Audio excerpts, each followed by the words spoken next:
Pois é, rapaziada. Dudu ficou. E agora, o que será dele no Palmeiras? Por incrível que pareça, o Palmeiras conseguiu chatear aí as duas maiores torcidas de Minas Gerais em menos de 48 horas. Até tava brincando com um amigo jornalista aí que o Palmeiras conseguiu fazer essa proeza, né? Em 24 horas, menos de 24 horas, chateou aí as duas maiores torcidas de Minas, do Cruzeiro e do Atlético. Ontem, na melhor partida, talvez, que o Palmeiras tenha feito na temporada. Um 4-0 irreparável. Teve a expulsão do Hulk, condicionou, óbvio. Mas o Palmeiras já era melhor no 11 contra 11. O jogo, obviamente, poderia ser outro com o Hulk em campo, mas, enfim, expulsão no mínimo polêmica. Né? O que não falou ali, segundo as leituras labiais que foram feitas aí, nenhum palavrão, como o árbitro relatou na súmula, mas pagou pelo histórico que ele vem tendo. E outra, que o critério seja esse, hein, gente? Que o critério seja esse daqui pra frente para acabar com esses insuportáveis chiliquentes do futebol, que inclusive contam com o Abel Ferreira também, que é outro insuportável, mas que tem dado aquela maneirada na beira do campo. Inclusive, eu queria falar sobre ele, porque ontem ele deu uma coletiva como há muito tempo não dava. A coletiva Abel Ferreira Velho Testamento, totalmente incomodado, totalmente mexido e aparentemente motivado.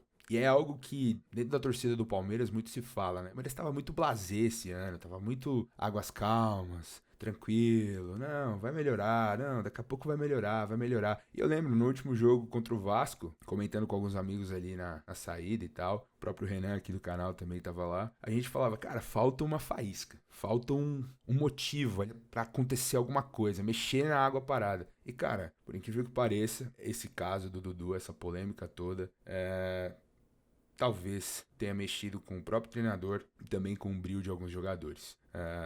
Na postagem do Dudu nas redes sociais, no Instagram, vários jogadores comentando, não, tamo com você, vamos, não sei o que, etc. E na coletiva, o Abel deu algumas respostas, claramente abraçando o jogador, dizendo que o único jogador que ele foi na casa, num churrasco, foi o Dudu, que não tem nenhum problema com ele, nunca teve, que conversou com ele contra o Vasco, que o Dudu pediu para não jogar contra o Vasco, ele pediu que o Dudu fosse, que seria importante para ele, etc. E o Dudu falou, pô, a torcida vai gritar meu nome, etc.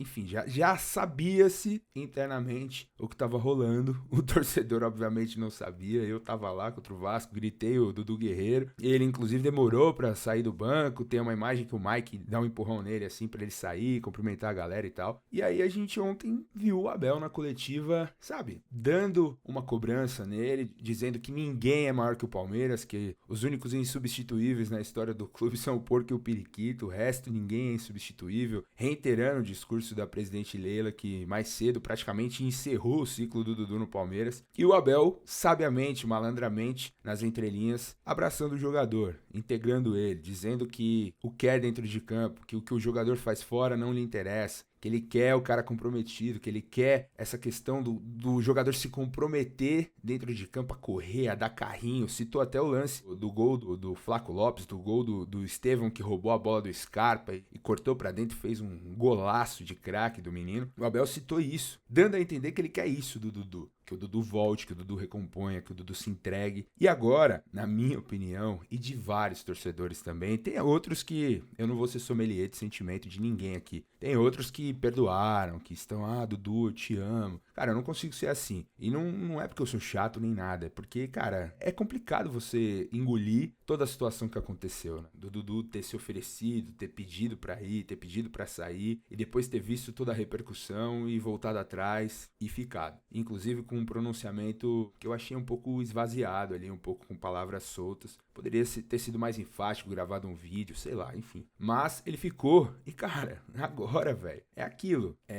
Ele era um cara inquestionável dentro do Palmeiras. Ele é um cara que poderia voltar aos poucos, que a torcida ia apoiar, ia entender, ia se dedicar a dar todo o apoio que ele precisasse para conseguir voltar a jogar. E agora ele trouxe para ele uma pressão absurda. Primeiro que ele já é totalmente malquisto pelo Cruzeiro, o time que revelou ele. A própria nota do Cruzeiro diz respeito a isso, falando sobre jogadores que não tem palavra, etc, colocando em xeque o caráter do Dudu. E no Palmeiras, onde ele era inquestionável, um ídolo que sentaria à mesa, como eu já disse, com o Marcos e Ademir da Guia, hoje eu acredito que ele não senta mais. E outra, ele é um cara que tá voltando de uma lesão no joelho de 10 meses parado, e agora, cara, todo jogo que ele for jogar, ele vai ter que provar dentro de campo, ajudando o Palmeiras com assistências decisivas, com gols decisivos. Vem aí mata-mata de Copa do Brasil e Libertadores. O Lázaro provavelmente teve uma lesão na coxa e vai ficar um tempo fora. E quem é o reserva? O Dudu. Vai ter que entrar no time, vai ter que jogar. E ontem, a coletiva do Abel foi muito sintomática nesse sentido. Muito incomodado, muito desafiado.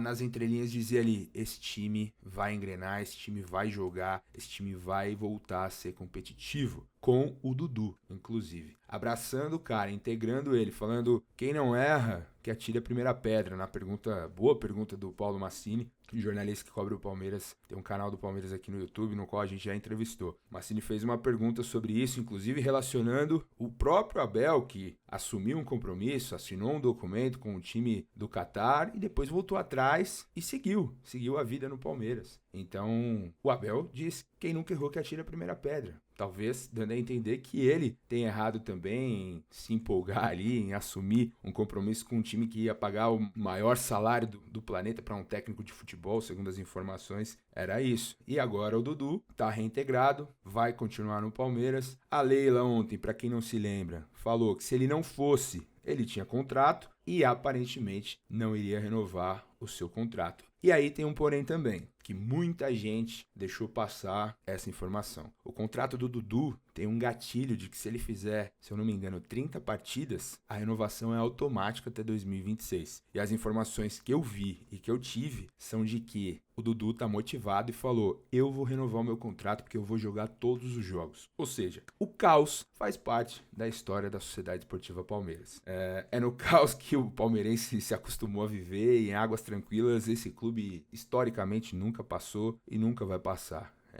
Nos desafios, nessas entrelinhas que eu acredito que o Palmeiras se fortalece. Um Palmeiras vencedor que não precisa disso, mas que teve aí essa semana, esse fim de semana muito movimentado sem entrar em campo e, coincidentemente ou não, conseguiu uma vitória categórica, um placar avassalador na casa de um dos times mais difíceis do Brasil, um 4-0 contra o Atlético Mineiro, jogando muito bem, independente de expulsão, como eu disse, do Hulk ou não. Acredito que o Palmeiras venceria essa partida, não sei se por 4-0, mas talvez venceria sim. E é isso, uma crise que acho que foi estancada e o Abel, com muita sabedoria, conseguiu reintegrar o Dudu ao grupo, a dar essa apaziguada nos ânimos, a fazer mais ou menos o que a Leila não conseguiu fazer, embora eu tenha dado toda a razão a Leila e continuo dando toda a razão a ela, como ela se posiciona, como ela tem gerido o Palmeiras. Mas muita gente disse que a Leila, ela olha pela questão empresarial, pela questão profissional, e o Abel conseguiu dosar a questão do profissionalismo com a questão do humano, do ser humano, que é o papel dele também, de gerenciamento de pessoas, no qual ele faz muito bem. Então, acho que daqui pra frente, o Dudu vai ser cobrado demais para entregar tudo que ele precisa entregar para melhorar a sua imagem com a torcida do Palmeiras, com parte dela, e é uma coisa que ele não ia precisar, né? Ele não seria cobrado por isso. Ele era um ídolo incontestável, poderia fazer 4 gols contras, todo mundo ia falar, pô, Dudu, velho, relaxa. Agora não, agora vai ter que jogar muita bola, vai ter que ser muito decisivo para conseguir apaziguar um pouco essa mancha que ficou na história dele no Palmeiras. Mas a gente sabe como é o futebol, né? Basta um gol contra o Botafogo, um gol contra um São Paulo, um Corinthians, um Flamengo, um gol decisivo que dê algum mérito esportivo ao Palmeiras que muita gente já esquece. Eu confesso que eu fiquei muito chateado. Mostra como o Dudu conduziu muito mal essa situação, uma situação totalmente nebulosa, que não precisava disso. Faltou tato a ele, faltou tato ao Cruzeiro, mostrou também muito amadorismo de anunciar o jogador sem ter nada assinado, enfim. E o Palmeiras tratou com muito profissionalismo, coube ao Abel fazer esse papel de mediador ali, conseguir tentar reequilibrar as coisas e seguir com um trabalho que ainda tem muito ano pela frente. Então é isso. Gravei 3 vídeos aí de opinião sobre esse caso. Espero que, Dudu, chega, né, velho? Vamos jogar bola. Você ficou, vida que segue. A idolatria, confesso que ficou abalada pra mim e pra alguns palmeirenses também. Então, vida que segue. Comenta aí o que vocês acharam. E é isso. Seguimos a programação do Futeboteco. Valeu? Grande abraço, tamo junto. É nóis.